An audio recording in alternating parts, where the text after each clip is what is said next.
नमस्कार दोस्तों, स्वागत है आपका पेरेंटिंग अरुण में। दोस्तों, माँ हो या बाप, हर इंसान अपने बच्चों के लिए एक आदर्श माता और पिता बनना चाहता है। किंतु आजकल की व्यस्त भरी लाइफ में वे अपने बच्चों को पर्याप्त समय नहीं दे पाते हैं, जिसकी वजह से एक अच्छी माँ या कोई एक अच्छा पिता नहीं बन पाता है। हालांकि हर माँ अपने बच्चे के लिए सब कुछ अच्छा करना चाहती है, अपने बच्चों की नज़रों में एक अच्छी माँ बनना चाहती है। यह चिंता खास करके नई माँओं को, यानी पहली बार जो माँ बनती है, उन्हें सबसे ज़्यादा होती है।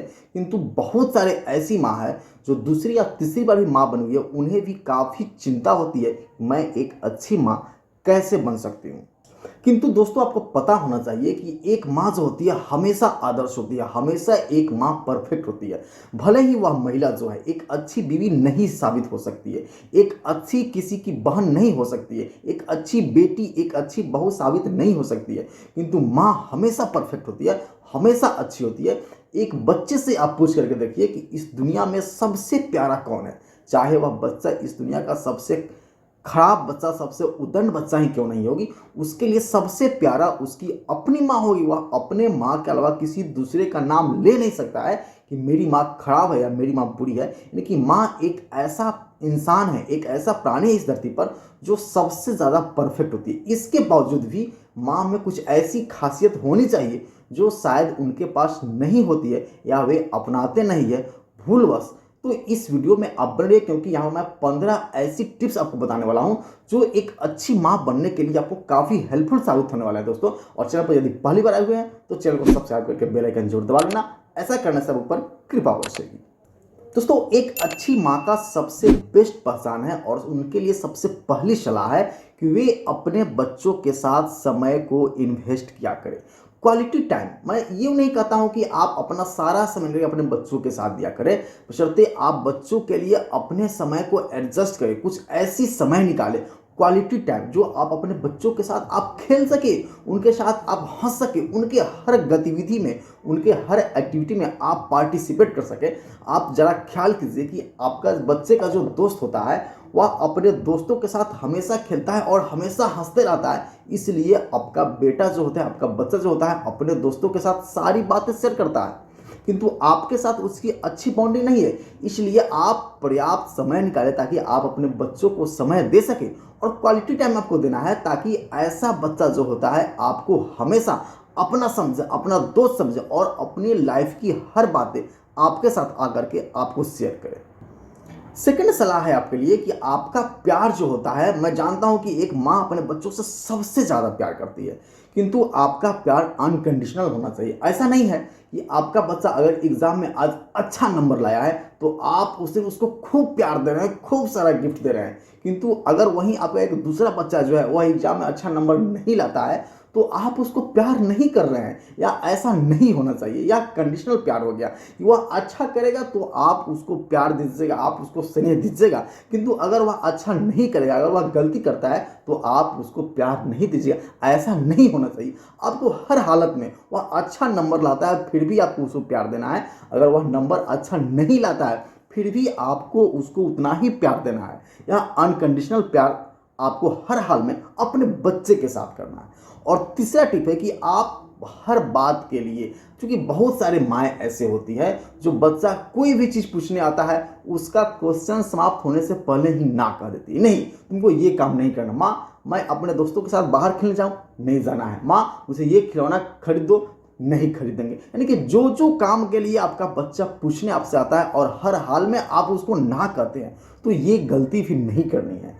हर बार उसको ना नहीं करना, नो नो नो नो सुनते सुनते वह पक जाएगा और धीरे धीरे बच्चा जब बड़ा हो जाएगा तो आपको किसी भी बात के लिए आपसे पूछने नहीं आएगा, आपसे किसी तरह की वह सलाह ही लेने नहीं आएगा और खुद अपना फैसला वह खुद करना शुरू कर देगा। और बाहर जाकर के हो सकता है वह गलत संगति में अपने गलत दोस्तों के साथ पढ़ करके वह पढ़ सकता है और अपनी फ्यूचर को वह बर्बाद भी कर सकता है। इसलिए हर बात के लिए उसको ना नहीं कहे, आप उसको कोई दूसरा ऑप्शन दे सकते हैं। जैसे कि अगर आपका बच्चा दीवार पर अगर वह पेंटिंग कर रहा है, दीवार को अगर खराब कर रहा है, तो आप उसके जगह पर बता सकते हैं कि बेटा आप ये पेंटिंग दीवार पर नहीं कीजिए, इसके लिए आप ब्लैक बोर्ड पर कीजिए या व्हाइट बोर्ड पर कीजिए या फिर आप कॉपी पर कीजिए। तो इस तरह से आप उसके रूट को डाइवर्ट करके आप उसकी बात को भी रख लीजिए, उसकी इच्छा कहीं पूर्ति हो जाएगी और आपका बात भी हो जाएगा। चौथी टिप है कि एक अच्छी माँ के अंदर धैर्य बहुत जरूरी है। वैसे तो हर एक इंसान के अंदर धैर्य होना चाहिए, किंतु माँ, चूंकि हर बच्चा जो होता है वह शरारती होता है, वह कुछ ना कुछ अपने क्रिएटिव माइंड से वह कुछ ना कुछ ऐसा उटपटांग काम करे, कुछ ऐसा गलत करे या कुछ ऐसा तोड़ फोड़ वह करता ही रहता है। तो उस परिस्थिति में आपको गुस्सा नहीं करना है, आपको एग्रेसिव नहीं होना है, बशर्ते आपको धैर्य बनाए रखना है और धैर्य से ही अपने बच्चों को समझाना है कि बेटा इस काम को ऐसे नहीं करते हैं। अच्छे बच्चे जो होते हैं वह इस काम को दूसरे तरीके से करते हैं और वो तरीका आपको अपने बच्चे को बतलाना है। पांचवी टिप है कि आप अपने बच्चों को प्रोत्साहित करते रहिए, क्योंकि आपका बच्चा कभी कभी कुछ ऐसा काम करता है जो काफ़ी फायदेमंद हो, यानी कुछ क्रिएटिव काम होता है जो उसके उम्र के बच्चे नहीं कर पाते हैं, या आप खुद उसके उम्र में थे तो उतना आपको पास कॉमन सेंस नहीं था, लेकिन आज आपका बच्चा उस उम्र में भी बहुत अच्छा काम कर रहा है। तो आपको उसको मोटिवेट करना, उसको प्रोत्साहित करना, उसकी प्रशंसा करनी है कि वाह बेटा वाह, बहुत बढ़िया, ऐसा ही तुम करते रहो, और उसको शाबाशी देते रहना है। नेक्स्ट है छठी पॉइंट जो है वो बच्चे को समझना। क्योंकि कई बार क्या होता है कि पेरेंट्स इतने व्यस्त होते हैं अपने कामकाजी लाइफ स्टाइल के चलते, अगर वर्किंग पेरेंट्स है आप तो काफ़ी व्यस्त होंगे, मैं ये फील कर सकता हूँ, किंतु इसके बावजूद भी आप बच्चे को आप समय निकालें और बच्चे को समझने की कोशिश करें। कई माओं के पास इतना समय नहीं होता है कि वे अपने बच्चों को खिला सके, वे अपने बच्चों के साथ दुलार कर सके, वे सारा का सारा काम अपने नौकरानी के भरोसे छोड़ देती है। किंतु ऐसा हमेशा नहीं करना चाहिए, आपको अपने बच्चे को गले लगाना चाहिए, अपने बच्चे को प्यार करना चाहिए, उससे पूछना चाहिए कि बेटा अगर किसी तरह की परेशानी हो तो आप हमसे शेयर कर सकते हैं। ये सारी बातें आपके अंदर होनी चाहिए। नेक्स्ट पॉइंट है कि आप हमेशा, क्योंकि मैं आप बता रहा हूं कि हो सकता है कि आप काफ़ी व्यस्त होंगे, इसके बावजूद भी आपको कुछ ऐसा समय अपने बच्चों के लिए निकालना है। आप अपने बच्चों के लिए, आप यूं समझे कि आप दुनिया की कितना भी व्यस्त इंसान हो, किंतु आपका बच्चा के लिए आप माँ है और दुनिया का सबसे उत्तम इंसान आप ही हैं जो हमेशा उसके साथ अवेलेबल रहती है। यानी कि बच्चे को जब भी जरूरत पड़े आप उसके हर काम के लिए अवेलेबल। हो सकता है कि आप किसी काम में आप व्यस्त हो, आप किचन में व्यस्त हो या फिर किसी अन्य काम में आप व्यस्त हो, किंतु जब भी आपको बच्चे की जरूरत पड़ जाए, बच्चा अगर आपको पुकार रहा है तो सारा काम को छोड़ करके आपको फौरन अपने बच्चे के पास आना चाहिए। नहीं, बच्चों के लिए 24 आवर आप उपलब्ध होना चाहिए। नेक्स्ट पॉइंट है कि विनम्र होना। दोस्तों, विनम्रता तो हर इंसान की सबसे बड़ी खासियत होती है, किंतु एक माँ के लिए अपने बच्चे के प्रति विनम्र होना चाहिए। क्योंकि कई बार क्या होता है कि माँ चूंकि सारा दिन वो व्यस्त रहा करती है, चूंकि बच्चे के लिए व्यस्त रहा करती है, उसको तरह तरह के भोजन बनाना है, उससे कपड़े की सफाई करनी है, उसके लिए बहुत सारे चीज़ें तैयार करनी है, तो इस क्रम में वह काफ़ी व्यस्त हो जाती है। लेकिन व्यस्तता के क्रम में उसके अंदर काफ़ी अग्रेसिव होना जाती है, वह काफ़ी गुस्सैल प्रवृत्ति हो जाती है। ऐसा नहीं करना है, आपको उस समय आपको विनम्र बन के रहना है। अगर आपसे कोई छोटी मोटी गलती हो जाती है या आप बच्चे पर कभी गुस्सा कर जाते हैं, तो थोड़े समय के पश्चात जब आप शांत हो जाए तो आप अपने बच्चों के पास जाकर के आप अपनी कान को पकड़िए, कोई दिक्कत नहीं है, बच्चा है तो क्या हो गया। आप उसके सामने सॉरी बोलिए कि सॉरी बेटा, हमें उस टाइम समय नहीं था या हम व्यस्त थे दूसरे काम में, इसलिए हम आपकी बात को नहीं सुन सके, मुझे गुस्सा आ गया था। ऐसा करने से आपके बच्चे के अंदर इमोशनल डेवलपमेंट होगा और वह भावनात्मक रूप से आपके साथ अटैच हो जाएगा। नेक्स्ट है कि आप अपने बच्चे का मेंटर खुद बनिए। खुद आप पता लगाने की कोशिश कीजिए कि आपके बच्चे के अंदर वो कौन सी खासियत है जो दुनिया के बच्चों से उसे अलग बनाती है। उसके अंदर कुछ ना कुछ ऐसी क्रिएटिविटी करने की गुण होगी जो सिर्फ और सिर्फ आपके बच्चे में होगी। आप उसको पता लगाइए और उसको बढ़ावा दीजिए। हो सकता है कि आपके बच्चे के अंदर जो होगा वह पेंटिंग की काफ़ी अच्छी स्किल हो, काफ़ी कम उम्र में आपका बच्चा काफ़ी अच्छा पेंटिंग करता हो, तो आप उस स्किल को उभारने की कोशिश कीजिए। अपने बच्चों को किसी स्पेशल पेंटर के कंसल्ट में रखिए ताकि आपका बच्चा आने वाले समय एक बेहतर पेंटर बन सकता है। और नेक्स्ट है कि आप स्वस्थ रहें। यदि आप एक माँ है और आप चाहती है कि आपके बच्चे भी स्वस्थ रहे, तो हाँ, माँ के रूप में स्वस्थ रहना आपको अपने बच्चों की स्वास्थ्य की सबसे पहली चिंता होनी चाहिए। अगर आप बीमार पड़ जाते हैं या आप कमज़ोर हो जाते हैं तो आप अपने बच्चे की देखभाल नहीं कर सकते हैं, नहीं ना। इसलिए जितना हो सकता है कि आप अपने बच्चों की सेहत की अगर रक्षा आप करना चाहती है तो उससे पहले सबसे पहले आप अपने स्वास्थ्य की खुद जिम्मेदारी लीजिए। आप अपने सेहत की पहले रक्षा कीजिए। आप वो सारे डाइट भरपूर मात्रा में लीजिए जिसकी एक माँ को आवश्यकता है। आप भरपूर डाइट लीजिए। आप जितना हो सकता है फ्रूट्स का इस्तेमाल कीजिए, जितना हो सके जूस का, दूध का आप इस्तेमाल कीजिए। अगर आप स्वस्थ रहते हैं तो इनडायरेक्ट रूप से आप अपने बच्चों को भी हेल्दी रख रहे हैं और एक माँ के नाते आपको हर चीज़ आपको लेनी चाहिए। नेक्स्ट है कि गैजेट्स का समय जो होता है आपको सीमित करना होगा, क्योंकि आजकल अधिकांश बच्चे जो होते हैं वह सेल फोन, कंप्यूटर और अन्य गैजेट से चिपके हुए होते हैं। खास करके कोविड के बाद तो अब तो बस बच्चे की एक ही एक्टिविटी हो गई है, बस उसको सेल फोन से, मोबाइल से, टीवी से, लैपटॉप से और इंटरनेट से वह चिपका रहता है। हालांकि यह उनके लिए काफ़ी हानिकारक है।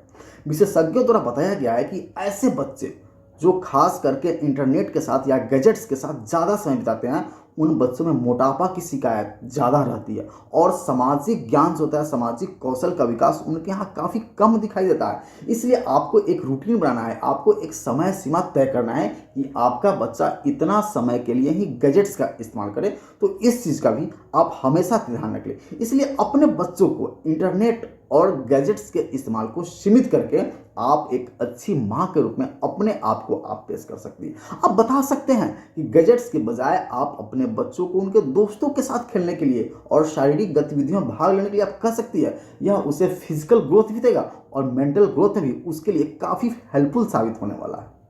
नेक्स्ट टिप है कि आप अपने बच्चों को लोगों के लिए सम्मान देना सिखाएं।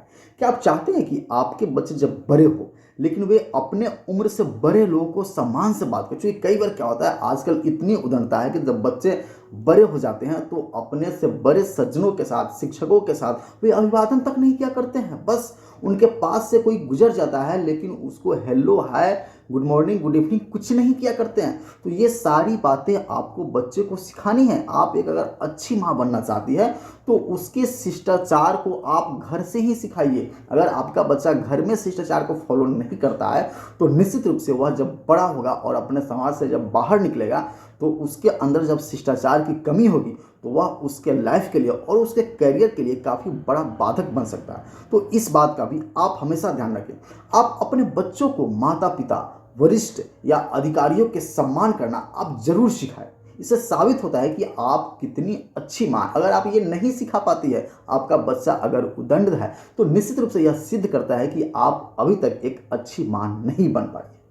नेक्स्ट है कि आप अपने बच्चों को स्वतंत्रता दें। अगर आप चाहते हैं कि आप में बच्चे स्वतंत्र हो, होशियार हो, साधन संपन्न हो, वह क्रिएटिव बने तो उन्हें पर्यावरण पर स्वतंत्र रूप से आपको छोड़ देना चाहिए।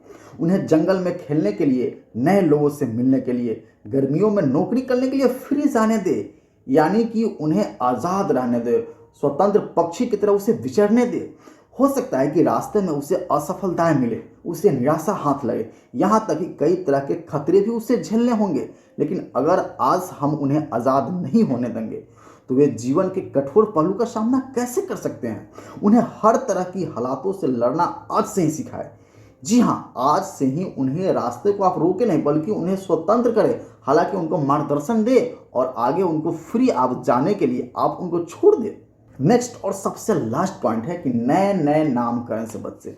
कई बार क्या होता है कि माता इतनी झुंझलाहट में चूर हो जाती है क्योंकि वह सारा दिन अपने बच्चों के काम में वह व्यस्त रहती है और इतनी चूर जाती है कि अपने बच्चों के लिए ही वह तरह तरह के वह नामकरण करना शुरू कर देती है। वह आपके बच्चे की जिस तरह की एक्टिविटी होती है कई माताएं उन्हें उसी तरह के नाम से वह पुकारना शुरू कर देती है। तो यह गलत धारणा है। अगर आप अपने बच्चों की एक्टिविटी के हिसाब से आप उसका नामकरण कर देते हैं, उसको उस नाम से आप पुकारते हैं, तो हो सकता है ये आपको एहसास नहीं होता होगा, लेकिन हो सकता है कि आपके बच्चे भी आपको माँ के रूप में, भले ही आपके सामने माँ कहता हो, किंतु आपके पीछे जो है आपको बुरी माँ, आपको गंदी माँ, हो सकता है इस तरह के नामों से भी आपको पुकारे। इसलिए आपको कोशिश करना है कि आप किसी तरह के उसको उसके एक्टिविटी के हिसाब से, उसके गंदे कामों के हिसाब से उसका नामकरण नहीं करें, बशर्ते आपने अपने बच्चे का जो नाम रखा है उस नाम से ही आप अपने बच्चों को पुकारें।